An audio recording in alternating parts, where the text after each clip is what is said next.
ચાલો હવે next topic જોઈએ, એક પરિમાણમાં સંપૂર્ણ અસ્થિતિસ્થાપક અથડામણ. તો આપણે કહ્યું કે સંપૂર્ણ અસ્થિતિસ્થાપક અથડામણમાં બે પદાર્થ જ્યારે અથડાય છે ત્યારે એકબીજા સાથે જોડાઈ અને એક કોમન વેગથી એ પછી ગતિ કરે છે. બરોબર છે?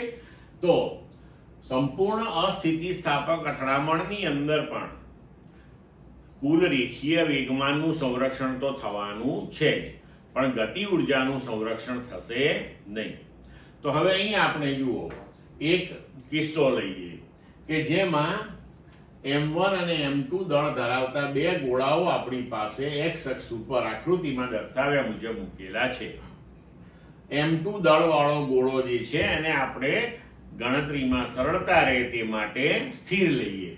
તો તેનો પ્રારંભિક વેગ v2i બરાબર 0 અને ધારો કે m1 દળ ધરાવતો ગોળો એ v1i ઝડપથી m2 ગોળા તરફ ગતિ કરી રહ્યો છે અને તેની સાથે અથડાય છે.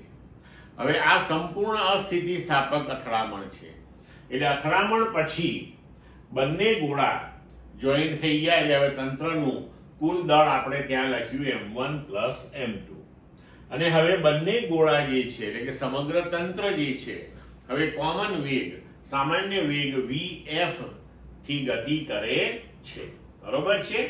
તો અથડામણ બાદ બંને કણો ચોંટીને v1i ની દિશામાં જ સંયુક્ત vf ઝડપથી ગતિ કરવા લાગે છે. તો હવે આપણે અહીંયા આગળ બંનેનું દળ જાણીએ છીએ. v1i એ પણ જ્ઞાત રાશિ છે. તો અથડામણ પછીનો આ વેગ કેટલો છે એ આપણે શોધવાનો હોય, એટલે કે આ અજ્ઞાત રાશિ એ આપણે જ્ઞાત રાશિઓ જે છે તેના પદમાં મેળવવી પડે. હવે કોઈ પણ પ્રકારની અથડામણ હોય તો વેગમાનનું તો સંરક્ષણ થાય જ છે. તો વેગમાનનું સંરક્ષણ થતું હોવાથી આપણે લખી શકીએ કે તંત્રનું પ્રારંભિક વેગમાન તો કે m1 v1i વત્તા m2 v2i એના બરાબર તંત્રનું અંતિમ વેગમાન તો કે m1 v1f plus m2 v2f, કારણ કે m1 m2 બંને સેમ વેલોસિટી થી ગતિ કરી રહ્યા છે. હવે v2i અહીંયા શૂન્ય છે તો આપણે લખી શકીએ કે m1 v1i બરાબર m1 plus m2 into vf. હવે અહીં આપણે vf ને સૂત્રનો કરતા બનાવીએ તો જુઓ vf બરાબર m1 upon m1 plus m2 into v1i. એટલે કે આપણને હવે અથડામણ પછીનો તંત્રનો વેગ મળી ગયો. બરોબર છે? તો એક કાર્ય પૂર્ણ થયું. હવે અહીંયા આપણે એવું કહીએ છીએ કે અસ્થિતિસ્થાપક અથડામણ છે માટે તેમાં ગતિ ઉર્જાનું સંરક્ષણ થતું નથી. બરોબર છે? ગતિ ઉર્જાનું આંતરિક ઉર્જામાં રૂપાંતરણ થાય છે, એટલે કે ગતિ ઉર્જા અહીંયા ઘટે છે. તો હવે આપણે ગતિ ઉર્જામાં થતા ફેરફારનું સૂત્ર મેળવીએ. બરોબર છે? તો અથડામણ દરમિયાન ગતિ ઉર્જાનો વ્યય થાય છે.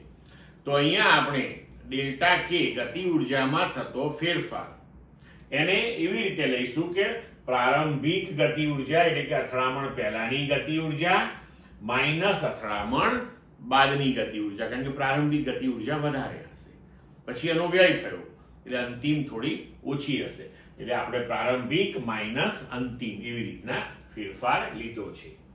હવે અથડામણ પહેલાની ગતિ ઉર્જા તો પહેલા અને બીજા ગોળાની ગતિ ઉર્જાઓનો સરવાળો.